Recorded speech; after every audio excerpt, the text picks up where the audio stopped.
აჭარის უმაღლესი საბჭოს თავმჯდომარის თანამდებობრივი პასუხისმგებლობის საკითხზე დეპუტატები იმსჯელებენ. გადაწყვეტილება დღეს ბიუროს ხდომაზე იქნა მიღებული. უმცირესობაში მყოფი 8 დეპუტატის მოთხოვნას აჭარის უმაღლესი საბჭო 2 დღეში პლენარულ ხდომაზე უყრის კენჭს. რობერტ ჩხაიძის თქმით, ბოლო დროს განვითარებული მოვლენების გამო აჭარის საკანონმდებლო ორგანო საქილიკოდ იქცა, ამიტომ მისი აზრით ავთანდილ ბერძის გადაყენება აუცილებელია.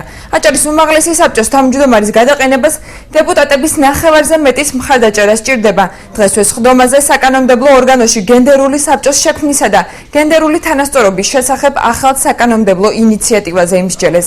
მედია ვასაძის თქმით, ეს დაბალანსებული გარემოს ჩამოყალიბებას შეუწყობს ხელს და ამავდროულად პოლიტიკაში მანდილოსნების გააქტიურებას გამოიწვევს. საკითხი განსახილველად კომისიებს გადაეგზავნა. ბიუროს ხდომაზე 20 მარტის პლენარული ხდომის დღის წესრიგიც დაამტკიცეს. გადაღებული თემები, რომლებიც საკმაოდ უარყოფითად იმოქმედა ზოგადად ჩვენი რეგიონის იმიჯზე. მე ვფიქრობ, რომ ამ ყველაფერს უნდა მოყოლოდა ის ბუნებრივი რეაგირება, რაც ჩვენ დავაყენეთ.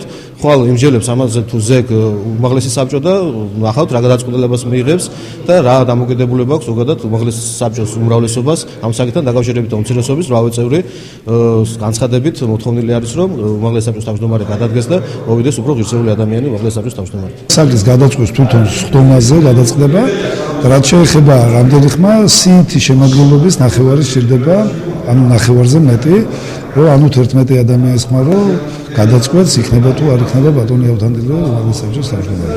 ცალსახად და ერთი მათ რომ ჩვენი პოზიცია არის რომ ავთანდილოზე დარჩეს უმაღლესი საბჭოს თავმჯდომარის თავმჯდომარე. ძალიან საინტერესო პროცესები მიდის ქალთა უფლებების გაძლიერების თვალსაზრისით. მოგეხსენებათ, რომ მოქალაქეთა პოლიტიკური გაერთიანების შესახებ კანონში ძალიან ისეთი მოტივირებულად, აი ფინანსურად მოტივირებულად არის ის საკითხი, რომ 30% თუ იქნება დაცული ქალთა თანაფარდობა სიაში, საარჩევნო სიებში, ის მიიღებს 30%-იან დაფინანსებას. ასე რომ ჩვენ ვცდილობთ, რაც შეიძლება მეტი უბრალოდ ქალების გააქტიურებას, რათა მეტი ქალი აღმოჩნდეს პოლიტიკაში და ამ შერჩევის პროცესში ვარ.